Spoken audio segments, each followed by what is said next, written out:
बहू को मैं पढ़ाऊंगी। आपने हर घर में सास बहू की नोक झोंक तो देखी ही होगी, पर क्या हो जब सास बहू की नोक झोंक की जगह प्यार देखने को मिले।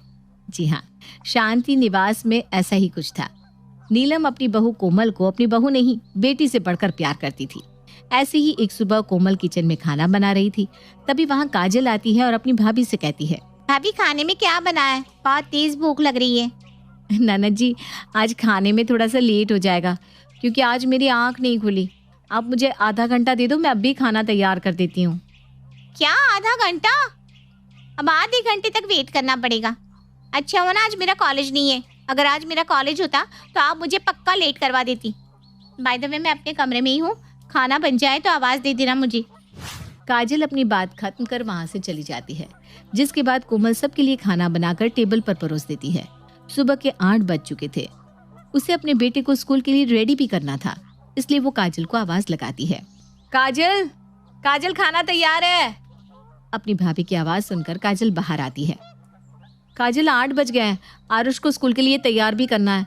एक काम करो ना, तुम अपना माजी का और अपने भैया का खाना निकाल कर उनके साथ खा लो। मैं आरुष को तैयार कर देती हूँ तब तक। भाभी सच में? मेरे एग्जाम स्टार्ट होने वाले हैं और आप मुझे कह रही हैं मैं सबका खाना निकाल कर उन्हें खिला दूं? अरे आप तो इस घर की बहू है। आपको न तो बाहर जाना होता है, ना ही पढ़ाई करनी होती है, उसके बाद भी आप लेट उठते हैं। काजल बस आज के दिन कर दो ना, कल से मैं खुद संभाल लूंगी। व्हाट संभाल लूंगी? आपके बस की नहीं है कुछ। कोमल काजल के सामने कुछ नहीं बोलती, पर काजल की बात सुनते हुए वहाँ शांति आ जाती है और काजल को अपनी भाभी से इस तरह बात करता देख कहती है, बहू के बस का तो बहुत कुछ है, लेकिन लगता है तेरे बस के कुछ नहीं है। काजल तभी तो तू ऐसे बात कर रही है। कोमल बहू जाकर आरुष को तैयार कर दे, मैं इन दोनों को खाना खिला दूंगी। जी माँ जी। कोमल अब अपनी बेटी को तैयार करने चली जाती है, तो वहीं अपनी माँ को अपनी भाभी का सपोर्ट लेते देख काजल कहती है, क्या माँ आप भी ना इस जाहिल के लिए मुझे डांट रही है? अरे बाद में ये नहीं बल्कि आपके बच्चे ही आपके काम आएंगे। काजल चल खाना खा ले, हम इस बारे में बात ना करें तो वही ज्यादा अच्छा रहेगा। शांति की बात सुनकर काजल चुपचाप खाना खाने लगती है। कुछ देर बाद सोनू भी आ जाता है और आरुष को आवाज लगाता है, आरुष बेटा कहाँ हो? जल्दी स्कूल चलो, नहीं तो आज तुम लेट हो जाओगे। आ गया पापा। सोनू अब आरुष को अपने साथ लेकर जाने लगता है, पर तभी कोमल सोनू से कहती है, सोनू जी अब बिना कुछ खाए जा रहे हैं, आपका लंच भी मैंने पैक कर दिया है। ओह आई एम सो सॉरी, मैं बताना ही भूल गया था। आज मेरा लंच ऑफिस की तरफ से है, इसलिए आज मैं वहीं खाना खा लूंगा। इतना बोलकर सोनू आरुष के साथ चला जाता है। कुछ देर बाद कोमल अपनी सास शांति के साथ बैठकर सीरियल देख रही थी, तभी वहाँ काजल आती है। भाभी कल मेरा एग्जाम है तो आज मेरी कुछ दोस्त घर आएंगी। मैं चाहती हूँ आप हमें डिस्टर्ब ना करो। हाँ तो तू कहना क्या चाहती है? मेरी बहू तुझे और तेरे दोस्तों को परेशान करती है? नहीं माँ, ऐसा मैंने कब कहा। मैं तो भाभी से बस ये कहना चाह रही हूँ कि भाभी मुझे लेकर ओवर प्रोटेक्टिव ना हो। ठीक है काजल, तुम चिंता मत करो, मैं कुछ नहीं करूँगी, तुम बस अपनी पढ़ाई करना। Thank you. काजल अब अपने कमरे में चली जाती है और दोपहर में काजल की सारी दोस्त काजल के घर आती हैं। नमस्ते भाभी, नमस्ते आंटी जी। नमस्ते भाभी, नमस्ते आंटी जी। नमस्ते। कोमल काजल की दोस्तों का जवाब तो दे देती है, पर शांति नहीं देती और उनकी बातों को काटते हुए अपनी बहू से कहती है, कोमल दोपहर के 2 बज गए हैं, आरुष के स्कूल की छुट्टी का समय हो गया है, जाकर उसे ले आ। जी माँ जी, मैं बस जा ही रही थी। नेहा, रजनी, काजल अपने कमरे में है, तुम वहीं चली जाओ। कोमल की बात सुनकर काजल की दोस्त काजल के कमरे में चली जाती है और कोमल आरुष को स्कूल से लेने चली जाती है। कुछ देर बाद जब कोमल आरुष के साथ घर आता है तो वो सीधा अपनी बुआ यानी कि काजल के कमरे में जाता है। बुआ देखो मैं आपके लिए क्या लाया हूँ। आरुष मैं अभी पढ़ाई कर रही हूँ, दिखाई नहीं दे रहा है तुम्हें? आरुष बेटा आप जो भी लाए हो बाद में दिखाना, ओके? हम आराम से बैठकर देखेंगे, अभी मुझे पढ़ाई करने दो, कल एग्जाम है ना बुआ का। चलो जाओ यहाँ से। ओके, मैं दादी को दिखा देता हूँ। आरुष अब अपनी दादी के पास जाता है तो वहीं काजल कोमल के पास। भाभी मैंने आपको परेशान करने के लिए मना किया था ना, तो आपने आरुष को भेज दिया मुझे परेशान करने को। ये तुम कैसी बात कर रही हो काजल? मैंने तो आरुष को तुम्हारे पास भेजा ही नहीं है। Whatever, but भाभी प्लीज ट्राई टू अंडरस्टैंड, मेरे एग्जाम है कल, मुझे पढ़ने दो। जैसे आप जाहिल गवार रह गई है ना, मुझे मत रहने दो। इतना बोलकर काजल तो वहाँ से चली जाती है। पर कोमल को काजल की बात बुरी लगती है और वो बिना रिएक्ट करने अपने कमरे में जाती है, जहाँ वो अपने बेटे को पढ़ता देखती है। अपने बेटे को इस तरह पढ़ता देख वो उसके पास जाती है। मेरा बेटा पढ़ रहा है। हाँ माँ, देखो ना, आज सर ने कितना सारा होमवर्क दे दिया करने को। कोई बात नहीं, मेरा आरुष बहुत फास्ट है, बहुत होशियार है, वो तो तुरंत अपना काम खत्म कर लेगा, है ना। Yes mom. वैसे मम्मा, आपने कहाँ तक पढ़ाई की है? आरुष, जैसे तुम पढ़ाई कर रहे हो ना, जैसे तुम्हारी बुआ पढ़ाई करती है, वैसे ही मेरा भी पढ़ने का काफ़ी मन था। लेकिन मैंने जैसे ही 12th पास की, वैसे ही कम उम्र में मेरी माँ ने तुम्हारे पापा के साथ शादी करा दी, जिसके बाद मैं कभी पढ़ ही नहीं पाई, क्योंकि शादी के बाद मैं सिर्फ घर गृहस्थी में ही उलझी रह गई। बात करते करते कोमल की आंखें नम हो जाती है और वो वहाँ से चली जाती है। पर आरुष अपनी माँ की बात सुनकर अपनी दादी के पास जाता है। दादी, दादी मुझे आपसे कुछ बात करनी है। हाँ हाँ आरुष, बोलो बेटा, क्या बात करनी है। दादी, आपने पापा की शादी जल्दी करवा दी थी क्या? आरुष, तू ये बात क्यों पूछ रहा है? क्या हुआ बेटा? बताओ ना दादी। हाँ, जल्दी तो हो गई थी, पर आपको पता है, आपकी वजह से मम्मा पढ़ नहीं पाई। मतलब? आरुष अब कोमल की इच्छा शांति को बता देता है। ये सुनकर शांति अपने मन में कहती है, अच्छा तो ये बात है बहू, अगर तेरा पढ़ने का मन है और मेरी वजह से तेरी पढ़ाई बंद हुई है, तो अब आगे की पढ़ाई तुझे मैं करवाऊंगी, चाहे कोई कुछ भी बोले। शांति खुद से अपनी बहू को पढ़ाने का वादा कर लेती है। ऐसे ही समय गुजरता है और गुजरते समय के साथ काजल का एग्जाम खत्म हो जाता है और कॉलेज का एडमिशन फिर से शुरू हो जाता है। माँ, मुझे कुछ पैसे दे दो, मुझे कॉलेज की फीस भरनी है। फीस भरनी है? पर क्यों? अभी अभी तो तेरा एग्जाम खत्म हुआ है कुछ ही समय पहले। अब तो रिजल्ट आ गया, अब न्यू एडमिशन स्टार्ट हो रहा है नेक्स्ट ईयर का, तो मुझे आगे पढ़ाई करनी है ना माँ। अच्छा चल ठीक है, मेरे बैग में पैसे रखे होंगे, ले ले। और सुन, एक एडमिशन फॉर्म एक्स्ट्रा लेकर आ जाइयो। क्यों? अब किसको कॉलेज में पढ़ना है? तेरी भाभी को, मैं उसे आगे पढ़ाना चाहती हूँ। ये आप क्या बोल रही हैं माँ? भाभी पढ़ाई करेंगी? हाँ, वो पढ़ाई करेगी, मेरी बहू को मैं पढ़ाऊंगी। तुझे कोई दिक्कत?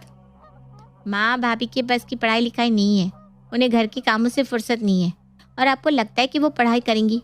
क्या कुछ भी सोचती रहती हो? काजल, बहू के साथ मैं ज्यादा रहती हूँ, तो मुझे पता है कि मेरी बहू से क्या हो सकता है और क्या नहीं। इसलिए तू अपना दिमाग ना चला और मैंने तुझे जो बोला है उसको सही से कर ले, वही ज्यादा अच्छा है। काजल अपनी माँ की बात का कोई जवाब नहीं देती और वहाँ से चली जाती है और शाम को अपनी माँ को कॉलेज का फॉर्म देकर अपने कमरे में चली जाती है।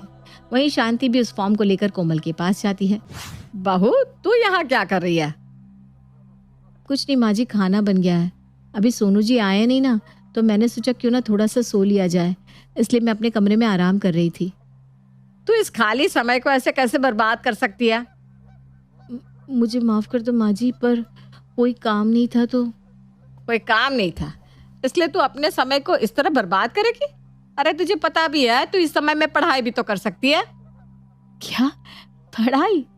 हाँ बहू, पढ़ाई।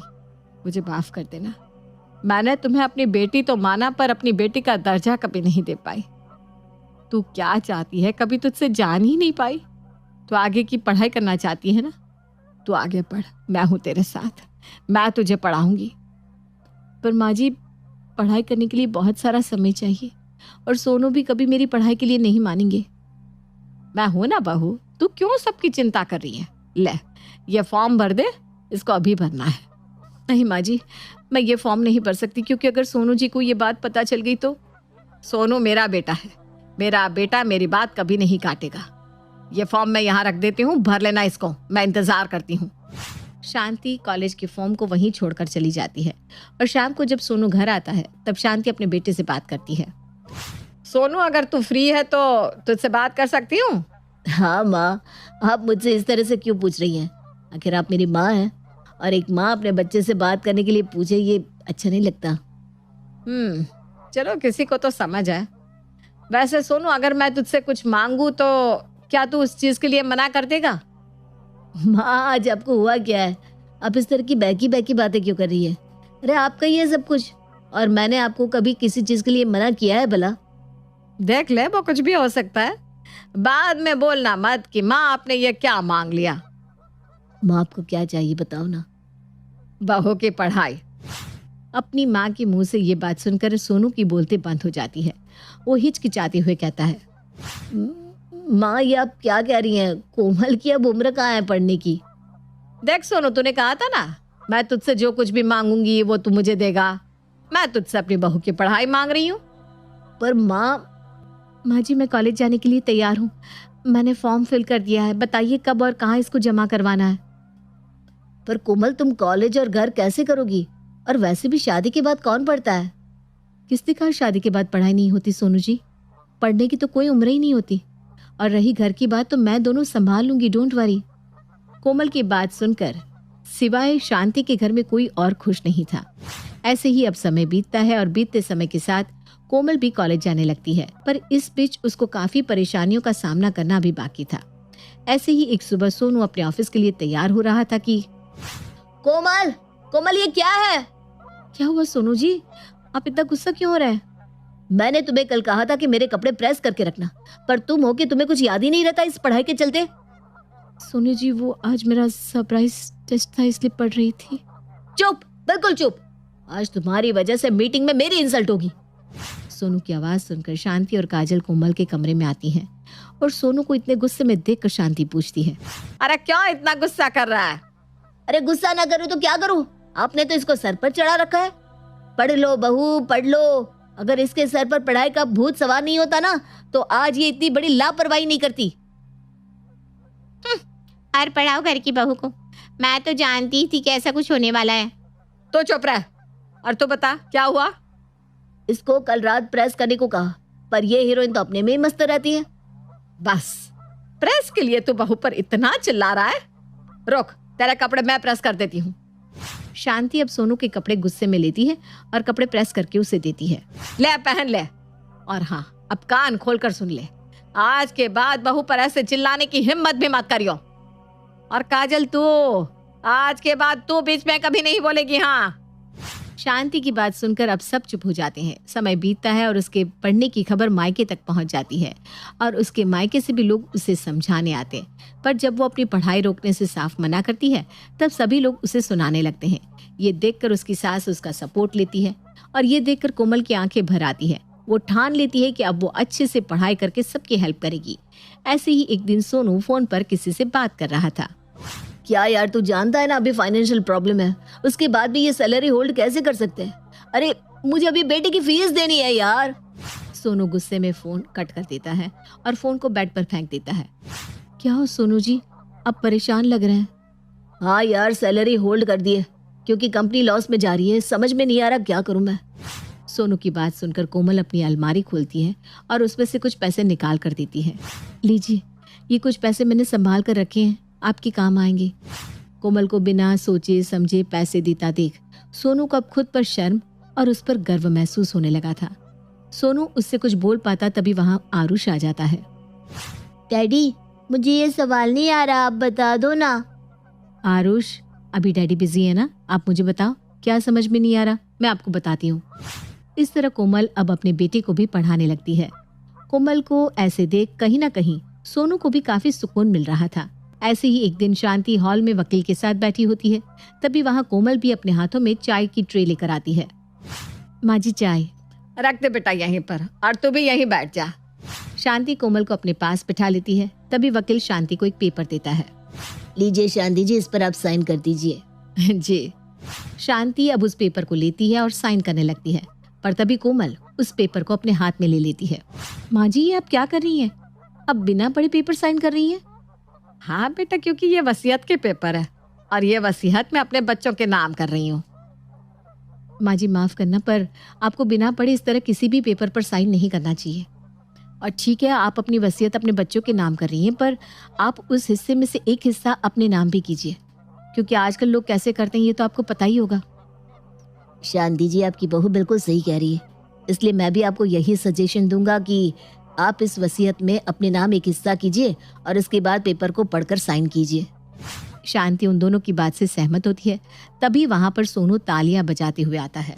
वाह माँ, मानना पड़ेगा, आखिर आपकी जिद रंग लाई। बहू को पढ़ाने का नतीजा बहुत अच्छे से सामने आया है और मुझे अपनी पत्नी पर भी काफी गर्व हो रहा है।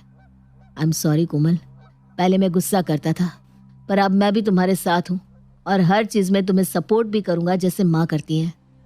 इस तरह अपनी बहू को पढ़ाने की शांति की जिद आखिरकार रंग ले आती है और सबको ये पता चलता है कि पढ़ाई कितनी जरूरी है। और तो और अब